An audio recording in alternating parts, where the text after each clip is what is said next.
এবার অধ্যাপক ইউনূসের বিদেশি বন্ধু ও মিত্ররাই আওয়ামী লীগকে ফেরাতে চায়।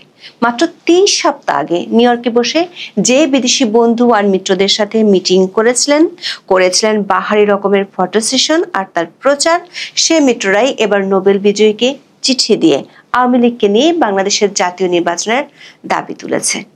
সরকারের কয়েকটি সূত্রে জানা গেছে, এমনিতেই গত কয়েক সপ্তাহ ধরে পশ্চিমা বেশ কিছু রাষ্ট্রদূত আওয়ামী লীগের নিষেধাজ্ঞা তুলে নিয়ে অন্তর্ভুক্তিমূলক নির্বাচনের জন্য সরকারের উপর চাপ দিচ্ছে।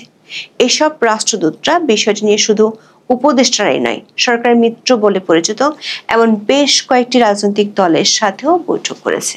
এমন পরিস্থিতিতে অধ্যাপক ইউনূসের খুবই ঘনিষ্ঠ 6টি নামকরা আন্তর্জাতিক মানবাধিকার সংস্থা বলছে, আওয়ামী লীগের উপর নিষেধাজ্ঞা তুলে নিতে এই 6 সংগঠন মনে করছে আওয়ামী লীগকে নিষিদ্ধের কারণে বাংলাদেশের বিপুল সংখ্যক ভোটারকে রাজনৈতিক অধিকার বঞ্চিত করা হচ্ছে। ফলে বাংলাদেশে বিদেশি শক্তিগুলোর পক্ষ থেকে যে চাপ সরকার এতদিন মোকাবেলা করছিল, তার সাথে মিত্র মানবাধিকার সংগঠনের এই খোলা চিঠি যোগ করেছে নতুন মাত্রা।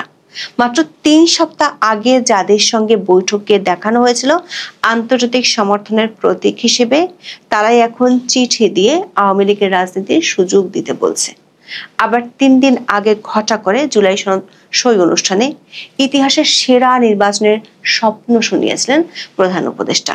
সতর্ক করে বলেছিলেন, দেশ বিদেশের কেউ যেন সেই নির্বাচন নিয়ে প্রশ্ন তুলতে না পারে। জুলাই সনদের অনুষ্ঠানে উপস্থিত থাকা কয়েকজন উপদেষ্টা মনে করছেন, 6 বিদেশি সংস্থার খোলা চিঠিতে পরিষ্কার আওয়ামী লীগকে বাদ রেখে নির্বাচনের পক্ষে নয় ঘনিষ্ঠ মিত্ররাও।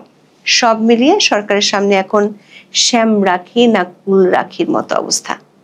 আওয়ামী লীগকে নিষিদ্ধ করার কৌশল এখন সবার গলার কাটা। প্রশ্ন হলো, এমন জটিল সংকটের উপশম হবে কোন উপায়ে? চলুন যাওয়া যাক বিশ্লেষণে।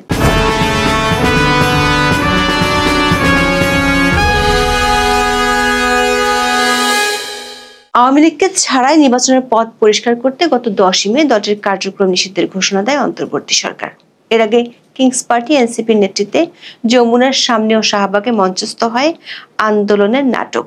সরকারি ঘোষণা আসার পর বিএনপি মহাসচিব মির্জা ফখরুল ইসলাম আলমগীরও বিবৃতি দিয়ে অভিনন্দন জানান। দর্শক, এগুলো সব পুরানো খবর। নতুন খবর হলো, মাত্র 4 মাসের মধ্যে সেই কৌশলের চোরাবালিতে সরকার এবং তাদের মিত্ররাই নিজেরাই এখন আটকে গেছে। ক্রমাগত বাড়ছে আন্তর্জাতিক চাপ, দেশের বাইরে কঠিন প্রশ্নের মুখে পড়তে হচ্ছে। এমনকি এই ইস্যুতে পিস্টান দিচ্ছেন সরকারের মিত্র হিসেবে পরিচিত বিদেশিরাও। আওয়ামী লীগ নিষিদ্ধের ইস্যুতে সম্প্রতি নিউ ইয়র্কে জিটিওর সাংবাদিক মেহেদী হাসানের প্রশ্নে রীতিমতো খাবি খেতে হয় অধ্যাপক ইউনূসকে। প্রশ্নের মুখে তালগোল পাকিয়ে এক পর্যায়ে বলেন, আওয়ামী লীগ দল হিসেবে বৈধ, তবে এখন কার্যক্রম স্থগিত। যে কোনো সময় এর কার্যক্রম চালু করা হতে পারে। আওয়ামী লীগকে নির্বাচনের সুযোগ না দেওয়ার দায় নির্বাচন কমিশনের উপরেও চাপানোর চেষ্টা করেন প্রধান উপদেষ্টা। তবে সেই চেষ্টা যে খুব একটা কাজে লাগেনি তা বোঝা যায় মেহেদী হাসানের বাঁকা হাসিতেই। তখন ডক্টর ইউনূসের 7-5 বোঝানোর ব্যর্থ চেষ্টা ছিল চোখে পড়ার মতো। আওয়ামী লীগের কার্যক্রম যে কোনো সময় চালুর ইঙ্গিত নিয়ে বেশ হইচই বেঁধে যায় তখন। আর তার সামাল দিতে এগিয়ে আসেন আইন উপদেষ্টা আসিফ নজরুল। তিনি 1 অক্টোবর সাংবাদিকদের জানান, আওয়ামী লীগের কার্যক্রমে নিষেধাজ্ঞা দ্রুত প্রত্যাহার হবে এমন কোনো সম্ভাবনা নেই। তবে 4 দিনের মাথায় বোমা ফাটান অধ্যাপক ইউনূসের অতি কাছের বিদেশি মিত্র গোয়েন লুইস। 5 আগস্ট পরবর্তী বাংলাদেশের রাজনীতির অন্দরমহলে ব্যাপক সক্রিয় ছিলেন জাতিসংঘের এই আবাসিক সমন্বয়কারী। সম্প্রতি শেষ হয় তার বাংলাদেশের চাকরির অধ্যায়। ঢাকা ছাড়ার আগে 5 অক্টোবর গিয়েছিলেন বিএনপি মহাসচিবের সঙ্গে বিদায়ী সাক্ষাতে। পরে সাংবাদিকদের বলেন, আগামী নির্বাচন সব দলকে নিয়ে হবে বলে তিনি আশাবাদী। অথচ মাত্র 4 মাস আগে অনেকটা উল্টো সুর ছিল জাতিসংঘের এই কর্মকর্তার।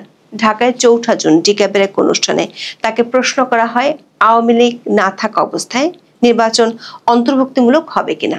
জবাবে কৌশলী ভঙ্গিতে তিনি বলেন, অন্তর্ভুক্তিমূলক নির্বাচন মানে হচ্ছে সমাজের প্রত্যেক অংশই যেন ভোট দিতে পারে। অর্থাৎ জুনে সব দলের অংশগ্রহণের বিষয়টি গুরুত্ব পায়নি তার কাছে। তবে অক্টোবরে এসে বিদায় বেলায় জোর দেন সবাইকে নিয়ে নির্বাচনের উপর। দর্শক, গত কয়েক মাসে এভাবে হাওয়া বইছে উল্টো দিকে। বিশেষ করে পশ্চিমা প্রভাবশালী বিভিন্ন দেশ থেকেও বাড়ছে অংশগ্রহণমূলক নির্বাচনের চাপ। সূত্রগুলো বলছে, নরওয়ে, ডেনমার্ক, সুইডেন সহ বেশ কয়েকটি ইউরোপীয় দেশের রাষ্ট্রদূত গত কয়েক সপ্তাহ ধরে অন্তর্ভুক্তিমূলক নির্বাচনের জন্য সরকারের উপর চাপ দিচ্ছে। জার্মানি এবং কানাডার রাষ্ট্রদূত একই বিষয়ে কয়েকজন উপদেষ্টার কাছে সরকারের মতামত জানতে চেয়েছে।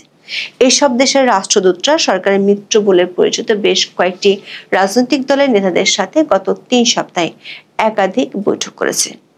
সেসব বৈঠকে রাষ্ট্রদূতের পক্ষ থেকে ইনক্লুসিভ নির্বাচনের জন্য জোর দেওয়া হয়েছে। দর্শক, সরকার এবং তাদের মিত্র দলগুলো যে স্বপ্ন সাজিয়েছিল তা ভেঙে পড়ছে তাসের ঘরের মতো। সবশেষ তাদের সামনে বড় আঘাত হয়ে এসেছে আন্তর্জাতিক 6টি মানবাধিকার সংগঠনের খোলা চিঠি। এসব সংগঠনের প্রায় সবাই অধ্যাপক ইউনূসের অতি কাছের বলে পরিচিত। মাত্র 3 সপ্তাহ আগে নিউ ইয়র্কে তাদের সঙ্গে বৈঠকে ডক্টর ইউনূসের প্রতি আন্তর্জাতিক সমর্থন হিসেবে ফলাও করে প্রচার করে তার পিআর টিম।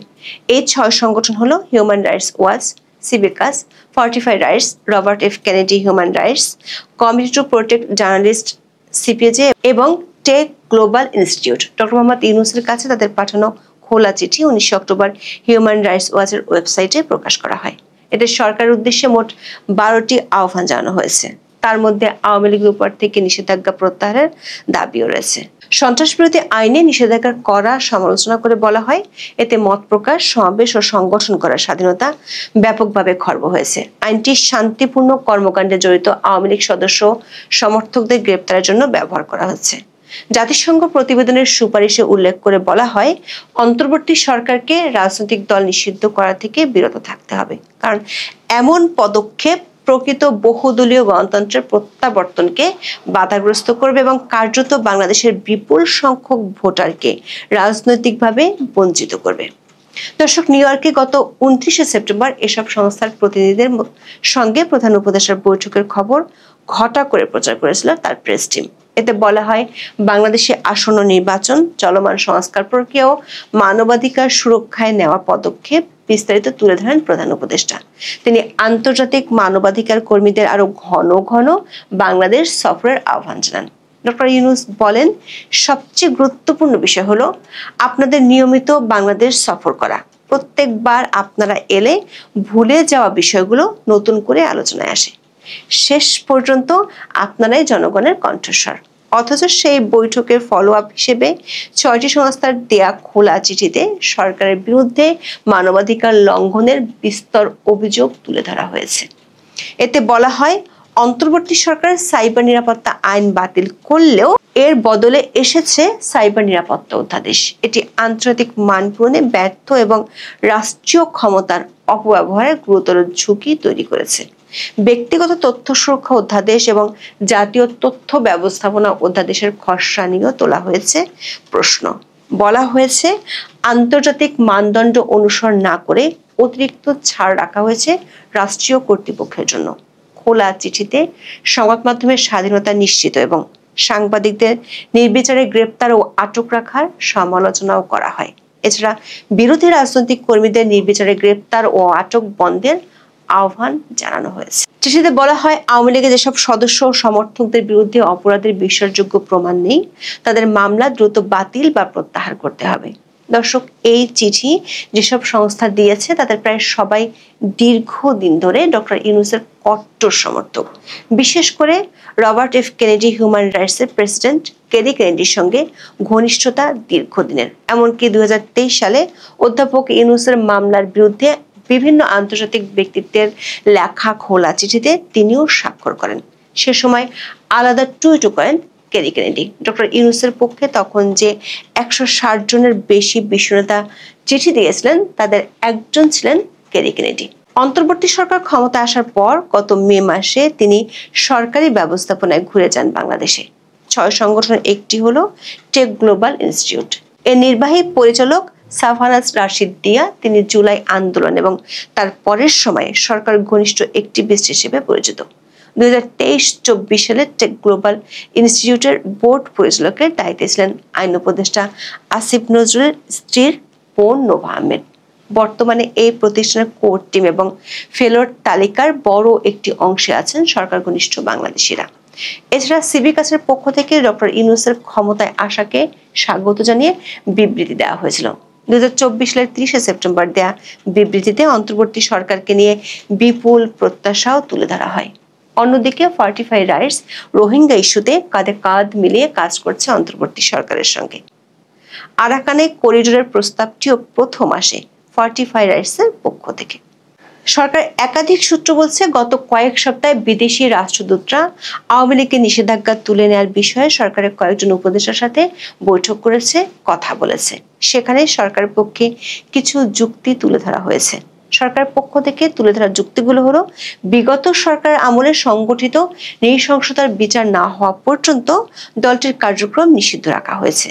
সরকারের বিদেশি মিত্রদের প্রশ্ন হলো, জাতিসংঘের প্রতিবেদন সহ সরকারের ভাষ্য হলো অধিকাংশ হত্যাকাণ্ড আইন শৃঙ্খলা রক্ষাকারী বাহিনীর সদস্যদের দ্বারাই সংগঠিত হয়েছে এবং এগুলোর নির্দেশ এসেছে কিছু উচ্চ পর্যায়ের নেতার কাছ থেকে। সেক্ষেত্রে খোদ জাতিসংঘের ফ্যাক্ট ফাইন্ডিং প্রতিবেদনেও আওয়ামী লীগকে সরাসরি দল হিসেবে দায়ী করা হয়নি। তবে বলা হয়েছে, শুধু দলের সঙ্গে সক্রিয়ভাবে যুক্ত থেকে যারা যারা এই দমন পীড়ন সক্রিয়ভাবে সমর্থন করে তারা দায়ী। এমন পরিস্থিতিতে সরকারের যুক্তিতে মন ভরছে না তার বিদেশি মিত্রদের। উল্টো তাদের বক্তব্য হলো, সরকার গত 14 মাসে আওয়ামী লীগের 44,000 নেতাকর্মীকে গ্রেপ্তার করেছে, তারপরও তৃণমূলে দলটির বেশ জনসমর্থন আছে। বিভিন্ন জরিপেও বিষয়টি উঠে এসেছে। ফলে সরকারের এমন নিষেধাজ্ঞার কারণে লাখ লাখ সমর্থক তাদের রাজনৈতিক অধিকার হারাবে। সরকারের পক্ষ থেকে আরেকটি যুক্তি দেওয়া হয়েছে, সেটি হলো জুলাই আন্দোলনকারীদের নিরাপত্তা ও রাষ্ট্রীয় নিরাপত্তার জন্য আওয়ামী লীগের কার্যক্রম নিষিদ্ধ করা হয়েছে। সরকারের মিত্রদের প্রশ্ন হলো, আওয়ামী লীগকে নিষিদ্ধ করার পর 5 মাসে বাংলাদেশের আইন শৃঙ্খলা পরিস্থিতির কোনো উন্নতি হয়নি, বরং অবনতি হয়েছে। কোনো কোনো ক্ষেত্রে দেশব্যাপী মব সন্ত্রাসের জন্য সরকারের মিত্ররাই দায়ী। বিদেশি বেশ কয়েকটি দূতাবাস সন্ত্রাস দমন আইনের অপব্যবহার নিয়ে সরকারকে তাদের আপত্তির কথা জানিয়েছে। দর্শক, এত সব চাপে দিশেহারা সরকার, খোঁজা হচ্ছে পরিত্রাণের কৌশল। ঢাকঢোল পিটিয়ে জুলাই সনদ সই অনুষ্ঠানে ডক্টর ইউনূসের বক্তব্য মিলেছে সংকটের ইঙ্গিত। বক্তব্যে তিনি সবাইকে এমন নির্বাচনের ব্যবস্থা করতে বলেন যা নিয়ে দেশে বিদেশে প্রশ্ন তোলার সুযোগ থাকবে না। প্রশ্ন হলো, এই বক্তব্য থেকে বিশেষ কোনো ইঙ্গিত কি দিলেন প্রধান উপদেষ্টা? একদিকে বিদেশিদের অন্তর্ভুক্তিমূলক নির্বাচনের জন্য চাপ, অন্যদিকে বিদেশিদের সামনে অধ্যাপক ইউনূস গ্রহণযোগ্য নির্বাচন উপস্থাপন করতে চান। দুয়ে মিলে কি সমীকরণ দাঁড়ায়? এখন এই পর্যন্ত। সবাই ভালো থাকুন, সুস্থ থাকুন, নিরাপদে থাকুন।